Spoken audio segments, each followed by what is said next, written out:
Bonjour tout le monde, c'est une vidéo que je vais faire suite au live d'hier soir, puisque je l'ai fait hier soir le live, samedi soir, sur donc le bilan de cette manifestation pacifique. Moi j'ai envie d'applaudir, voilà, donc je vais pas me focaliser sur le négatif. Il y a bien entendu des points négatifs parce que les gens n'ont pas obtenu ce qu'ils auraient souhaité, réduction de prix, baisse ou annulation des hausses des tarifs, des taxes, etc. Bon, ça arrivera peut-être après une deuxième manifestation éventuelle et peut-être un peu plus virulente possible. En tout cas, en attendant, moi j'applaudis le peuple de France qui est allé dans la rue sans revendication syndicale ou partisane d'aucun parti politique. Ils sont allés dans la rue comme ils y sont allés pour la finale de Coupe du Monde de foot. Et autant après cette finale de foot et que j'ai vu tous ces Français dans la rue, je me suis cogné la tête contre les murs de me dire, mon Dieu, on en est là, les gens ne sortent dans la rue que pour le foot et quand il s'agit de sauver leur peau, ils ne bougent pas, et ben ils l'ont fait, alors j'applaudis, voilà, parce que ça c'est positif. Et je pense même d'ailleurs tout ce qu'il y a à retenir, c'est que c'est positif, les gens ont bougé pour gueuler leur insatisfaction de ce gouvernement, voilà, bravo, bravo et encore bravo. Deuxio, bravo parce que c'était pacifique. Alors, vous allez me dire, ouais, il y a eu un mort, nanana. Bah oui, il y a eu un mort. Ça fait partie du karma de cette dame qui, pour la première fois de sa vie, participait à une manifestation et pas longtemps. Voilà, c'est comme ça. C'est ce que vous voulez que je vous dise. Il ne faut pas oublier qu'il y a des agriculteurs qui se suicident toutes les semaines. Ceux-là, vous en parlez pas de ces morts-là. Pourtant, c'est les morts qui sont de la faute des gouvernements successifs depuis Sarko, au moins, si c'est pas depuis Mitterrand. Donc vous en parlez pas de ceux-là de morts. Vous les mettez pas sur le dos des présidents et des gouvernements précédents. La dame qui a été renversée hier, vous les mettez pas sur le dos de Macron. Vous dites c'est à cause de ces connards de gilets jaunes. Mais c'est vous qui êtes des connards. D'accord? La dame, elle n'avait pas d'autre choix que de descendre dans la rue. Pourquoi? Parce qu'elle a envie de passer un gilet jaune, simplement, vous croyez? Ou parce que c'est la faute des gouvernements? C'est la faute des gouvernements. D'accord? Elle est morte à cause du gouvernement français. Point final. Et les gens qui risquent leur vie pour gueuler après un gouvernement scélérat ont raison et il faut les soutenir. Point final. Point final. Une révolution, ça peut coûter des vies. Une guerre civile, ça peut coûter des vies. Une rébellion, ça peut coûter des vies et c'est ce qu'on appelle les dommages collatéraux, malheureusement. Et le seul problème, c'est que bien entendu, ça coûte des vies toujours du même côté. Hein. Ça ne coûte pas des vies du côté du gouvernement, ça c'est certain. Alors, je ne suis pas en train d'appeler au meurtre des dirigeants de ce pays, même s'ils nous dirigent dans le mur ou dans le fossé. C'est pas du tout ce que je suis en train de dire, je dis simplement que s'il y a des responsables de la mort ou de victimes ou de blessés de la manifestation d'hier, c'est le gouvernement et personne d'autre. D'accord? Alors tous ceux qui me disent moi ces connards ils ont bloqué la France, oui on peut voir la manifestation du côté négatif en disant oui effectivement ils bloquent la France, ils se sont bloqués entre Français en réalité. Parce qu'en bloquant les rues, vous bloquez les Français qui veulent aller bosser, ou les gens qui n'ont pas le choix, ou les gens qui devaient se rendre à l'hôpital d'urgence. Voilà, vous bloquez les Français en faisant ça. Effectivement, on peut le voir comme quelque chose de négatif, je suis même assez d'accord, j'ai jamais compris cet engouement pour bloquer. Bloquer les rues, bloquer les transports en commun, ça n'emmerde que les gens du quotidien qui ont envie d'aller bosser ou qui doivent se rendre justement à l'hôpital ou chez le docteur ou comme une urgence ou les pompiers éventuellement d'aller éteindre un feu ou de sauver des vies. Ça ne sert à rien de bloquer. Moi je suis complètement d'accord avec ce point de vue. Mais focalisons-nous sur le positif pour une fois. Il y a eu des victimes blessées, il y a eu des blessés, il y a eu une victime qui a laissé sa vie. Il y a eu des gens qui ont été bloqués, qui n'ont peut-être très certainement pas pu se rendre à l'hôpital ou il y a certainement eu des dommages de ce type. C'est malheureusement le prix à payer quand on veut manifester son mécontentement face à des puissants qui sont en train de nous ruiner. Pour ne pas dire plus. Hein. Voilà. C'est triste, mais c'est comme ça. Et c'est pas la faute du peuple. C'est pas le peuple qui l'a voulu, ça. D'accord ? Le peuple ne fait que réagir finalement à des attaques qu'il subit depuis des décennies maintenant. Et c'est normal. Prenez-vous-en aux responsables. Moi je dis, si dans un futur il doit y avoir une autre manifestation, si ma voix peut compter un minimum quelque part, si on m'écoute un petit peu, je dis, ça ne sert à rien de bloquer les rues de France. Ça ne sert à rien de bloquer les rues, ça ne sert à rien de bloquer la police, les pompiers, les infirmiers. Ça ne sert à rien. C'est pas ça qu'il faut faire. Si vous voulez vous en prendre vraiment aux responsables, il faut bloquer les institutions dirigeantes. Il faut venir à plusieurs milliers devant l'Élysée, devant Matignon, devant l'Assemblée, devant le Sénat. Le jour où il y aura ça, je vous jure, je me mets debout et je vous fais une standing ovation. Wallah. Je le jure. Parce que c'est ça et uniquement ça qu'il faut faire et rien d'autre. C'est eux qu'il faut empêcher de bosser. C'est à eux qu'il faut dire non, messieurs, vous n'allez pas aujourd'hui rentrer à l'Assemblée nationale, voter des lois qui sont contre le peuple comme vous faites tous les jours, pendant que la moitié d'entre vous s'endort alors qu'il est payé 8 000 € par mois plus ses avantages, si c'est pas plus que ça. Non, aujourd'hui vous n'allez pas dormir à l'Assemblée. Aujourd'hui vous allez rester dehors dans la rue parce qu'on ne veut pas que vous rentriez à l'Assemblée. On ne veut pas que vous continuiez à voter des lois à la con comme vous avez voté ces derniers temps, que ce soit les lois liberticides sur Internet, que ce soit toutes les lois à la con de surveillance du peuple, lutter contre l'évasion fiscale des gens qui essayent de s'en sortir en achetant, en plaçant des biens à l'étranger ou qui essayent de se tirer à l'étranger pour ne pas payer de plus-value sur la vente de leurs biens. Et c'est normal parce que vous êtes des voleurs. Des voleurs. Voilà ce qu'il faut dire. C'est eux les voleurs. Il ne faut pas se voler ni se spolier entre Français, ni se bloquer entre Français. Bloquer ses dirigeants. Moi je dis c'est ça qu'il faut faire. La prochaine fois, il y en a qui disent il faut faire une manifestation passive en restant chez soi, manger des chips, regarder la télé et plus consommer. Mais déjà, si vous regardez la télé, vous consommez. Si vous mangez des chips, vous consommez. Et ne rien faire pendant un mois chez soi, ça s'appelle les vacances. Et si tous les Français se mettent en vacances pendant un mois, je ne vois pas ce que ça changera. Voilà.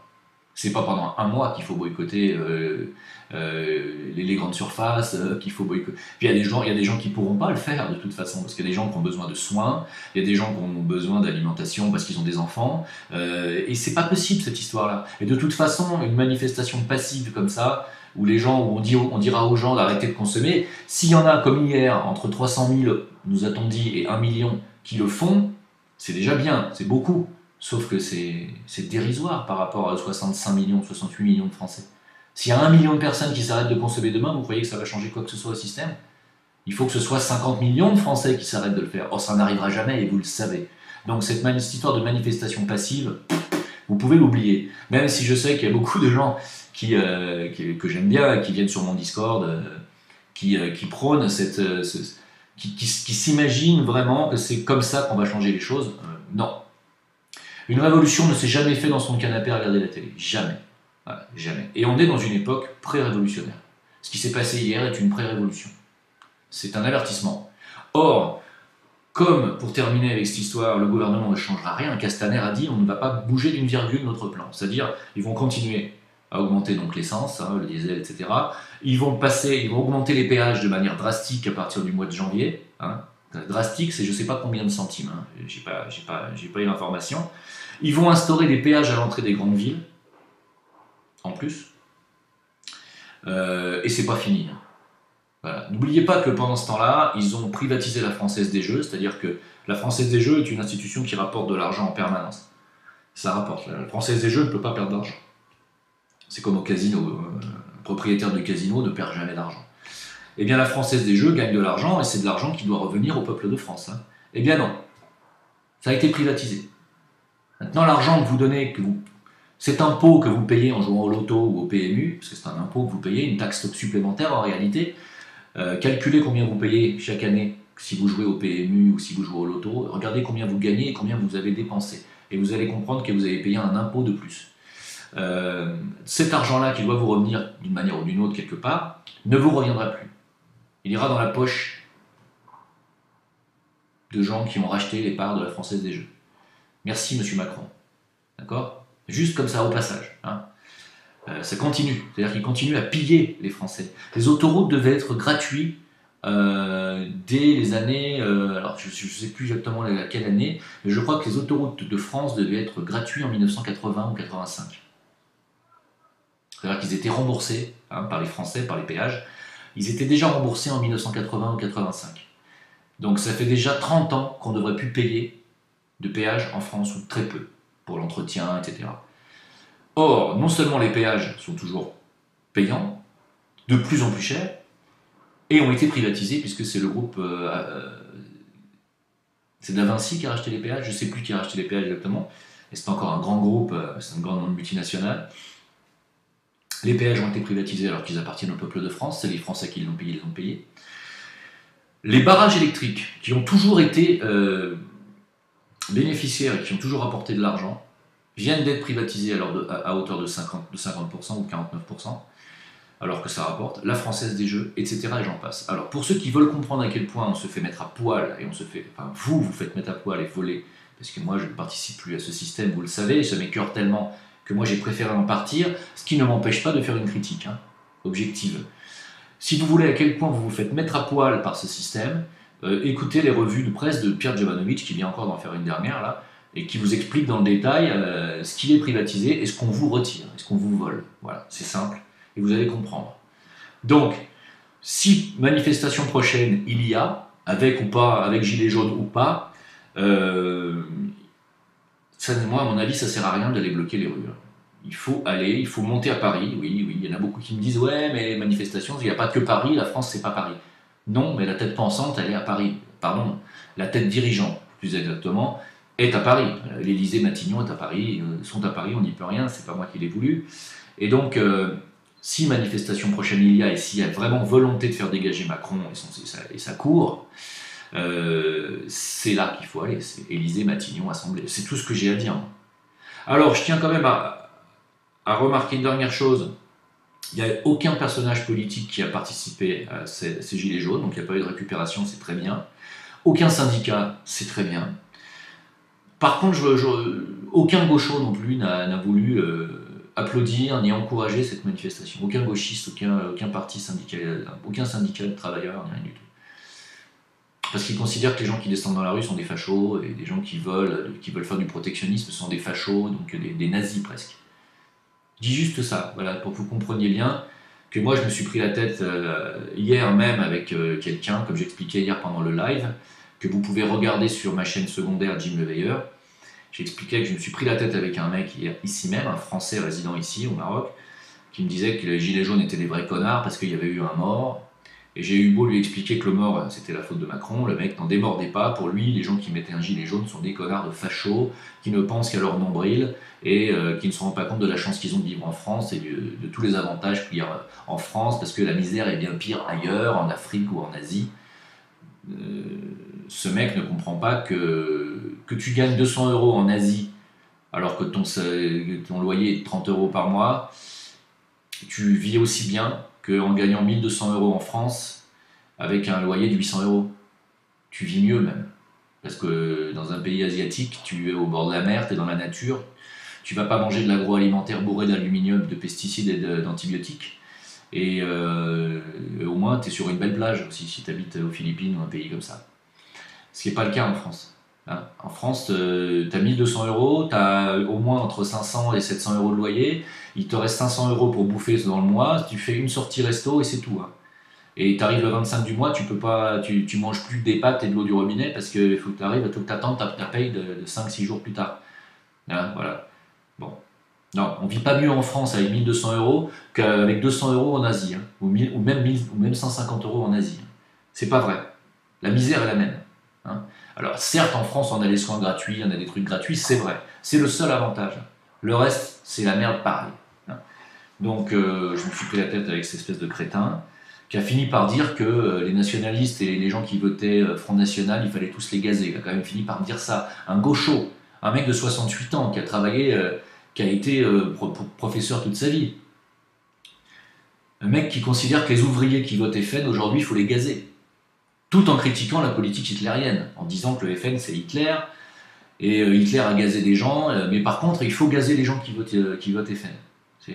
Ça c'est le discours du gauchisme aujourd'hui qui ne veut pas manifester dans la rue à côté des gilets jaunes, et qui ne veut pas manifester dans la rue à côté des gens qui votent FN. Alors que les gens qui votent FN sont en majorité des gens qui avant votaient à gauche, c'est-à-dire des travailleurs, des ouvriers, déçus de la gauche. Alors je dis pas ça pour vous dire qu'il faut voter FN, je dis ça juste pour vous dire que le gauchisme fait un mal considérable dans ce pays, considérable. Et n'oubliez pas que même si Hitler a fait beaucoup de morts pendant la guerre de 40, le communisme, c'est-à-dire la gauche, l'extrême gauche là, a fait beaucoup plus de morts encore en Russie et en Chine.